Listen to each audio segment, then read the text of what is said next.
Miss Ong, Mr. Chair, is this image familiar to you po? Yes po, Mr. Chair. Can you explain to us ano po yung nakikita natin sa picture? Is that your house? Yes po, Mr. Chair. Ito yung mansion po ninyo sa Porac? Opo. Mr. Chair, can we, for everyone to see, can we have the picture again?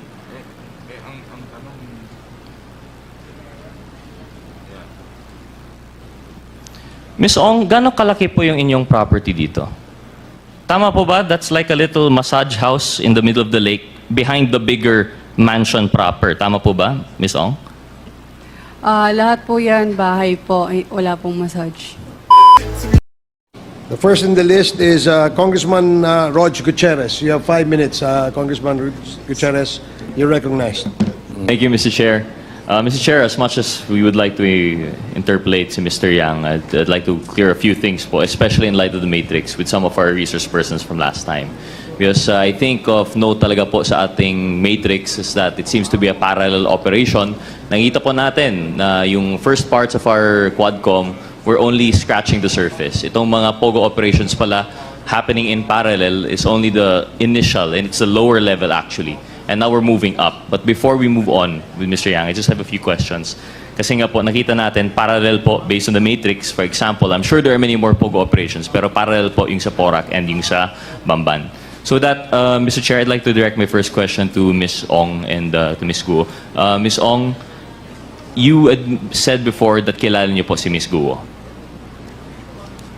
Tama po ba? Yes po, Mr. Chair. And in what capacity po yan, Ms. Ong? Nakilala ko lang po siya dahil kay Wesley Guo po. Si Wesley Guo is supposedly your boyfriend po. Tama po, Mr. Chair. Yes po, Mr. Chair. And you've met Wesley Guo how po? Somewhere in Binondo po. In Binondo po. Pero si Wesley Guo, the brother of Alice Guo, Mr. Chair, may I direct my question to Miss Alice Guo? You mentioned po you lived in Tarlac for most of your life po. Tama po ba? Yes po, Mr. Chair. So from age 0 to, you claim to be 38 po, no, Miss Guo? From 0 to 38, talagang residence po ninyo is Tarlac. Yes po. Have you at any point in time found yourself in Binondo? Binondo, never naman po ako tumira sa Binondo. Never tumira. But you visited Binondo po ba? Yes po. For what purpose po kaya yan? Minsan mamasyal, minsan may bibilhin. Opo. Okay, so from there, would you have an idea of the circumstances surrounding the meeting of Miss Ong and your brother, si Wesley? Sorry po, one more time po. May idea po kayo kung paano nakilala si Wesley, si Miss Ong? Wala po, Mr. Chair. Tapos, so sariling lakad niya po yun, yung sa Binondo, and then they met. Yes po. Okay. I direct my questions again to Miss Ong. So you say you're in a relationship with Wesley. Ano po yung birthday ni Wesley Guo? February 23. Feb 23? Yes po. That would peg him, what year po? 1990... wait. Bilangin ko lang po. Mr. Chair, do we have anyone who can confirm the date? Because my data says otherwise. I think Perhaps, Mr. Chair, I can ask the Bureau of Immigration. They might have the documents po, no? Mr. Chair, directing my question to the Bureau of Immigration, anong birthday po ni Mr. Wesley Guo based on his Philippine passport?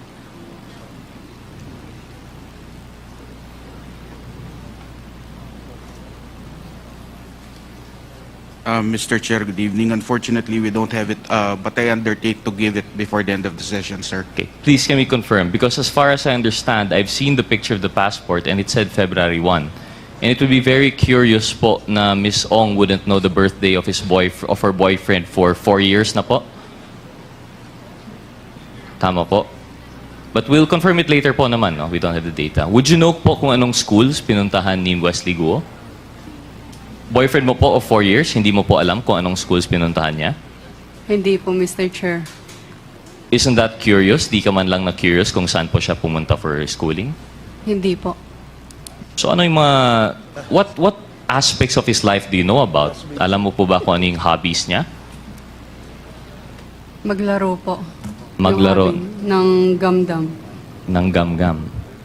Ng Parang robot. robot. Yun lang po. And the nature of his work, are you familiar po? No po. Hindi rin. So, as supposedly couple from 2020 or 2021, hindi mo po alam yung school niya, hindi mo po alam yung interest niya, and I'm pretty sure hindi mo alam yung birthday niya. So, that's what I'm trying to point out here, Mr. Chair. I do not believe in the story that Miss Guo and Miss Ong know each other through the brother. In fact, I believe the matrix more in which what binds them is their work relation through Mr. Duan Renwu and Mr. Xiang Chi. And in fact, I would, if there's anything that I would change to the matrix, I would say that dapat si Duan Renwu and si Xiang Chi should be in the middle between the two because he is the link that binds. Because, Mr. Chair, I'd like to ask again, between the two, between Baofu, which I think, Miss Guo, ano po yung relation po natin sa Baofu? Your Honor, after po ako nag-divest, wala na po kami relationship. Oh, but prior po, you were an incorporator. Prior po, Baofu, landowner. Okay, landowner po talaga. So, Baofu, may link po tayo kay Miss Guo. Kay Miss Ong naman, admittedly, incorporator ng LS99 through Mr. Duan Renwu. So, we see, ito na po yung sinasabi ng matrix na parallel operation. We have here two owners of yung supposedly, yung land-owning corporation, which will eventually lend to the Pogo, of which they are still actually a part of. Yung si Mr. Duan Renwu, if I remember, is ninong po ni Miss Ong. Is that correct, Miss Ong? Yes po, Mr. Chair. And admittedly, si Mr. Duan Renwu, kilala rin po ni Miss Guo. Is that correct, Miss Guo? Your Honor, nakilala ko po siya through Cassie Lee. Through Cassie, allegedly. You met Cassie through the boyfriend na hindi niya nga mabanggit kung anong school or anong birthday. But admittedly, you know si Mr. Duan Renwu, who you were seen together abroad when you escaped the Philippines. Is that correct, Mr. Chair? Mr. Chair, na-met ko po siya nung sinama po ni Cassie sa amin. Oh, pero kasama po ninyo abroad. Indonesia po ba yan or Malaysia? Hindi po kasama, na-meet ko lang po siya dahil sinama po ni Cassie. Dahil doon. And Mr. Duan Renwu and Mr. Jiang Chen naman, paano mo po kilala, Miss Guo? Siya po yung nag-arrange ng hotel nyo, di ba? Your Honor, hindi ko po kilala si Jiang Jie. Hindi nyo po kilala. Pero in-arrange lang po yung hotel nyo. Hindi po siya nag-arrange ng hotel namin, hindi ko po siya kilala. Hindi niyo po kilala. Okay, we'll come back to that. So, si Mr. Duan Renwu and si Xiang Che, na president of LS99, dito po natin nakikita in parallel po yung nangyayari sa kanila. And why I find it hard to believe, for example, yung kwento ni Miss Ong na kilala niya si Miss Guo through the boyfriend, di naman lang masubstantiate. And kay Miss Guo naman, although this might be hearsay for the committee, pero ako po personally, I hope you'd understand, di po ako naniniwala sa story na kayo po ay sa Tarlac from 0 to 38. Actually, Mr. Chair, can we ask the committee if naka-ready po yung photo? It was already shown before, pero yung class photo po ni Miss Guo. Secretariat.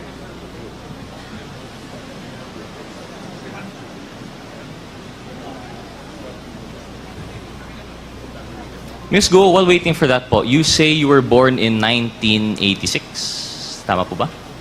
Yes po, Your Honor. That puts you at, how old are you now po? 38. 38. And at the time, naalala niyo po yung picture po no, na na-present last time. But you claim na di niyo po yun... Ano pong picture, invoked Your your Honor? right. Yung picture, class picture niyo po. I invoke my right. You Opo. invoked your right. Pwede mo naman sabihin na hindi ikaw yun, di ba? Your Honor, I hope you understand, sa sobrang dami na pong kaso na nasampahan po ngayon sa court, kaya anything po na isasagot ko po dito sa inyo might use against me po. Opo. Well, I think that's why I have a tendency not to believe you po. Kasi kung talagang hindi ikaw yan, I think you would have said that's not you.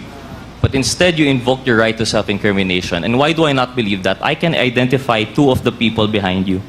Magkabatch po tayo, Miss Guo. I know what year this was taken. And they have a description of you. Nung pumasok ka po sa Grace, napaka-thick po ng accent ninyo, Mandarin lang ang kaya niyong salita. But you were very friendly and you were very makulit. And that's why they had a hard time to forget you, even though hanggang grade 3 ka lang daw po doon.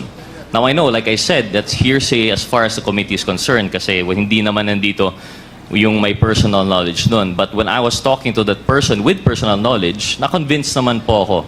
And they've identified you. In fact, if you were 38 and this picture was 2001, you would have been 13, 14 po ba? Eh, kasing age mo naman yung mga 19, these people were born 91, 92. Kasize mo naman po, I don't think you're that much older than them. And that's why I really don't buy that story that you were born in 1986. And I don't buy the story that this is not you. In fact, they called you Ping. Ping po yung nickname nyo dito. But anyway, that's just to prove the point po, no? But what does that say about the testimony here before us? Thank you, Comsec, for the picture. We have a Latin maxim po, no? Falsis in uno, falsis in omnibus. When you're false in one thing, it's false in everything. So this puts into light every statement that you have made. Of course, aside from the statements made regarding the right against self-incrimination. But if we're talking po about everything she said, that she was in Tarlac for 30 years, that all of her life, or the fact po that she was not the person in the Bamban resolution, this is going to be your testimony versus documentary evidence. Yung Bamban resolution number 185 series of 2020, citing you as the applicant for Hongsheng Gaming, ano po yung sagot mo doon? You said you have no recollection at all kung paano nasama yung pangalan po ninyo. Tama po ba yan, Mr. Chair? Mr. Chair, all related Hongsheng, Baofu, I invoke my right against self-incrimination po. Okay. And just proves it even more. If you can't relate to us how you're related to the resto, then I guess the document stands po na may kinalaman po kayo sa Hongsheng. Another thing po, you claim na walang Filipinos involved sa escape. How do we know that we can take that for granted? Kasi, yun nga, as far as we're concerned, false in one, false in all. And then, of course, the allegations that 3.2 billion was transferred to Hongsheng through the partners mentioned earlier. And it's parallel also because I remember, if I'm not mistaken, Chair Dan Fernandez mentioned there was also a similar transfer going on between Mr. Duan Renwu and Miss Cassandra Ong. So, we see nga po na talagang I think may basis yung matrix, talagang parallel yung operations. And I think that's as much as we can get from them. Baofu and Hongsheng versus Lucky South 99 and Whirlwind are two sides of the same coin. They're parallel operations held by a consistent cast of characters. And now that the Quadcom is digging deeper, we're now moving up the ladder. Unfortunately, I don't think we'll be able to get anything more from Miss Ong and Miss Guo, given that they have cases and they have repeatedly cited their right. They've repeatedly invoked the right against self-incrimination. So I think we have no choice but to move on with the matrix. So with that, Mr. Chair, I'd be asking my questions to Mr. Yang. Yeah, but before that, Your Honor, let me ask the lawyer of Miss Alice Guo. Your participation here is to advise your client only of her legal rights. And please, advise her also what questions she needs to answer. If the question being asked, being propounded by a member is not related to the case that she is facing, then you have to compel her to answer.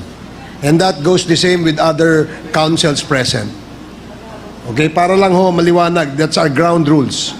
Alam naman po ninyo, kayong mga lawyers, alam nyo naman po kung ano yung makakaapekto sa kaso nila.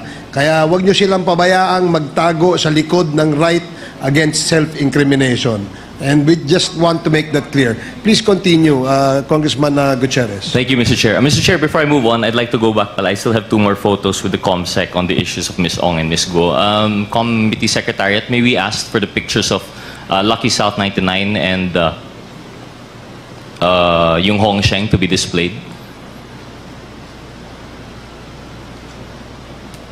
May I ask, Mr. Chair, the PAOCC, si Dr. Casio, Mr. Chair, generally ang Pogo, kailangan po ba compound talaga? If I understand correctly, meron po tayong mga Pogo operations within Metro Manila, is that correct? Yes. Mr. Chair, Honorable Gutierrez, in the past, PAGCOR allowed what was dubbed as hubs. By hubs, meaning to say different locators, different Pogo operators can exist within one hub. But if I do recall, the only hubs that were ever licensed by PAGCOR were the one in Clark Sun Valley, which was raided by the ACG and PAOK on May of last year. The second one was, if I am not mistaken, the one in Bamban, no? Bauhu. And the last one is the last remaining hub that's winding down, yung sa, ano po, yung dito po sa Island Cove, Cavite. So generally, Mr. Chair, ang Pogo, it doesn't necessarily have to be a hub. They can operate parang BPO lang po siya. Sometimes they rent a floor lang po. Tama po ba Yes, yun? sir. They can rent as small a space as 300 square meters.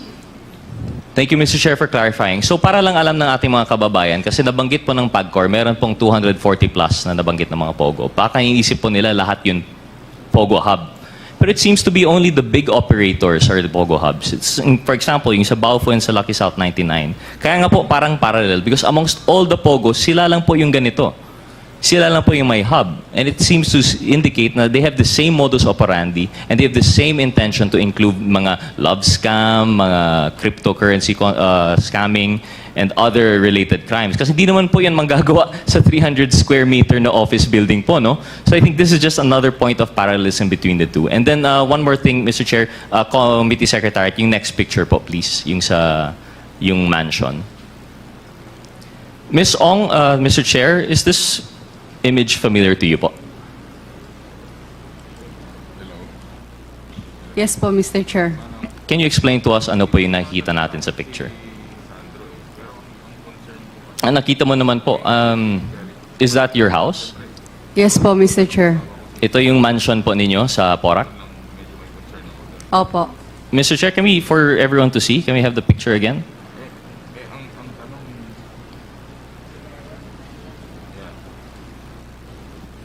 Ms. Ong, gano'ng kalaki po yung inyong property dito? Tama po ba? That's like a little massage house in the middle of the lake behind the bigger mansion proper. Tama po ba, Ms. Ong? Lahat po yan, bahay po. Ay, wala pong massage. Wala massage. Yung gitna. So Yes lahat po. yan bahay. So yung Opo. gitna. So gano'ng kalaki po itong property nyo? Yung lot po is around 3 hectares po. 3 hectares yung lot. And Yes all po. of this at the tender age of 24. Would you care to substantiate how you made your money out of this? Lahat po yan na-inherit po ba, Mr. Chair? Mr. Chair, I invoke my right. You po. invoke your Pasensya right. na po Of course. kasi meron pong kinasa sa akin. Kasi nga po, kahit yung reasoning na binigay mo last time na 35 million per month, hindi rin yun tama eh. Kasi at 35 billion per month na you would make out of the 70,000 hectares that you were renting out, that's only still just 35 million, which wouldn't account for the billions of worth. Sabi niyo po, wala po kayong inutang to make yung phase 1, phase 2, phase 3, not including itong mansion po ninyo. Because the truth of the matter is, based on the reports, if we're to believe, this is actually bahay ni Mr. Duan Renwu.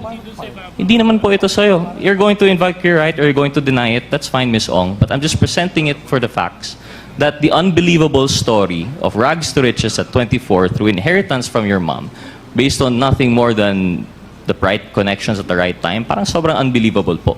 We are more inclined to believe these parallel operations in which at the center is Duan Renwu and everyone else going up. So with that, Mr. Chair, I'll conclude na po yung kay Ms. Ong, kay Ms. Guo. I'd like to go on po as we go up with the ladder kay Mr. Yang. Thank you, Committee Secretary, for the picture. Yes. Mr. Chair, I just have a question, just out of curiosity, if I may. With the indulgence of Congressman with indulgence of Congressman Gutierrez. Comsec, pwede mo ba maibalik ulit yung bahay ni Miss Cassandra Ong?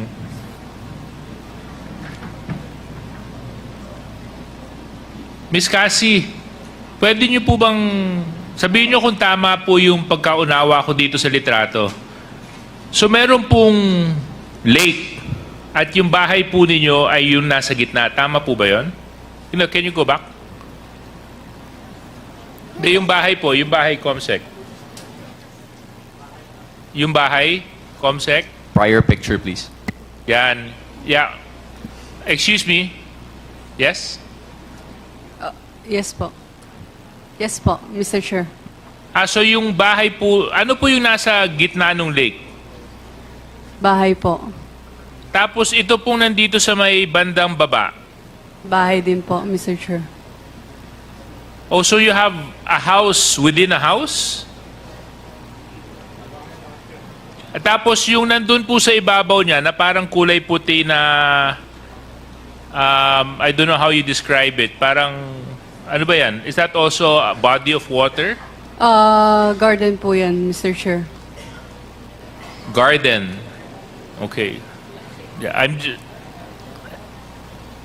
itong lake po ito is man-made or natural?